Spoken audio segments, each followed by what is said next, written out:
नमस्कार. आज आपण एका अशा घटनेविषयी बोलणार आहोत जी पुण्याच्या महेश सहकारी बँकेत घडली. ही फक्त एक साधी गोष्ट नाहीये, तर हे एक उदाहरण आहे जे दाखवून देतं की बँकिंग म्हणजे केवळ पैशांचे व्यवहार नाहीत, ते त्याही पलीकडे मानवी नात्यांवर आणि विश्वासावर टिकून असतं.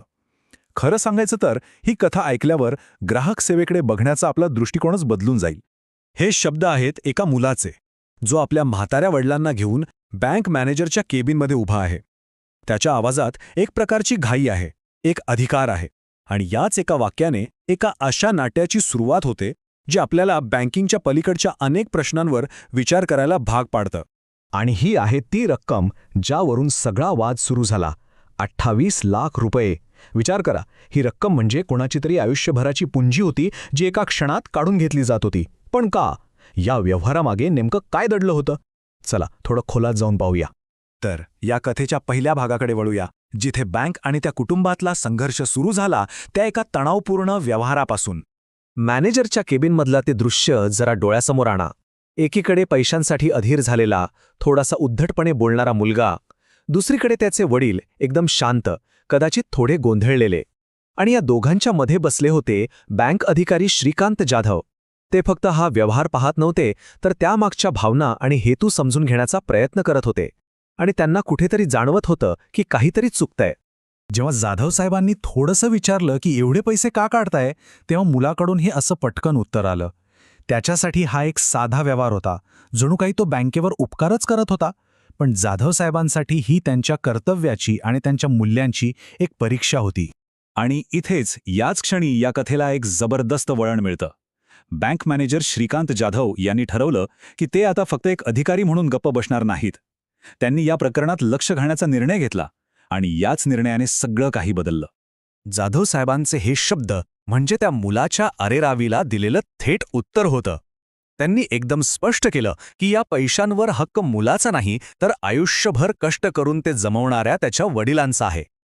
या एका वाक्याने तिथली सगळी परिस्थितीच पालटली. इथे बघा, म्हणजे दोन दृष्टिकोनांमधला फरक किती मोठा आहे. एका बाजूला आहे मुलाचा दृष्टिकोन, त्याला हा फक्त एक व्यवहार वाटतोय, त्याचा हक्क वाटतोय. आणि दुसऱ्या बाजूला आहे बँकेचा दृष्टिकोन. त्यांच्यासाठी हे 19 वर्षांचं जुनं नातं आहे, एका ज्येष्ठ नागरिकाच्या आयुष्यभराच्या कमाईचं रक्षण करण्याची जबाबदारी आहे. हा संघर्ष फक्त पैशांचा नव्हता, तर मूल्यांचा आणि विश्वासाचा होता.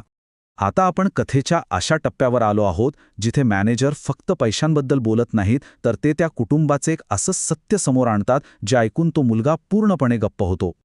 जाधव साहेबांनी हे सत्य समोर आणताच सगळं काही स्पष्ट झालं. वडिलांनी केलेल्या त्यागाची जाणीव करून देत त्यांनी त्या मुलाला जणू आरसाच दाखवला. ही फक्त माहिती नव्हती, तर एका विश्वासू नात्यातून आलेली काळजी होती, जी 19 वर्षांपासून जपली गेली होती. आणि शेवटी त्यांनी एक धाडसी निर्णय घेतला. त्यांनी त्या ग्राहकाला संभाव्य आर्थिक फसवणुकीपासून वाचवण्यासाठी पैसे द्यायला सरळ नकार दिला. हा निर्णय कदाचित बँकेच्या नियमांच्या पलीकडचा असेल, पण तो माणुसकीच्या बाजूने होता. जाता जाता मुलाने आपल्या वडिलांना जे शब्द ऐकवले त्यातून त्याचा खरा हेतू आणि स्वार्थ स्पष्टपणे दिसून आला. या एका वाक्याने नात्यांमधला व्यवहार आणि पैशांचा हव्यास अगदी उघडा पडला.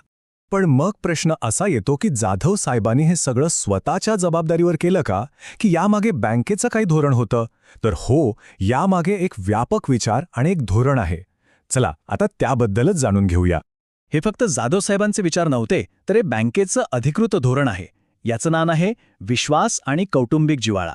हे धोरणच बँकेच्या कर्मचाऱ्यांना ग्राहकांशी एक वेगळं भावनिक नातं जोडायला प्रोत्साहित करतं.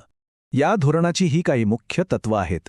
ज्येष्ठ नागरिकांचे पालकत्व स्वीकारणे, त्यांना योग्य आर्थिक सल्ला देणे आणि गरज पडल्यास त्यांच्या हितासाठी ठाम भूमिका घेणे. यात प्रत्येक ठिकाणी नफ्यापेक्षा माणसाला जास्त महत्त्व दिलेलं आहे. जाधव साहेबांनी जे काही केलं ते याच विचारांचं एक प्रतिबिंब होतं. महत्त्वाचं म्हणजे ही संरक्षणाची ढाल फक्त ज्येष्ठ नागरिकांपुरती मर्यादित नाहीये. बँक आता हाच विचार इतर ग्राहकांना, विशेषतः महिला ग्राहकांना सक्षम करण्यासाठी वापरत आहे. इथे बघा, महिला ग्राहकांना सक्षम करण्यासाठी बँक काय करत आहे? स्त्रीधन कवच, जे त्यांच्या वैयक्तिक बचतीला कौटुंबिक दबावापासून वाचवतं. महेश सखीसारखी केंद्र, जी त्यांना आर्थिकदृष्ट्या साक्षर करतात. आणि शेवटी एक महत्त्वाचा प्रश्न उरतो. आपली बँक आपल्याशी कसं नातं ठेवते? ती फक्त आपले पैसे सांभाळते की त्या पलीकडे जाऊन आपल्या माणसांची आणि त्यांच्या गरजांचीही काळजी घेते?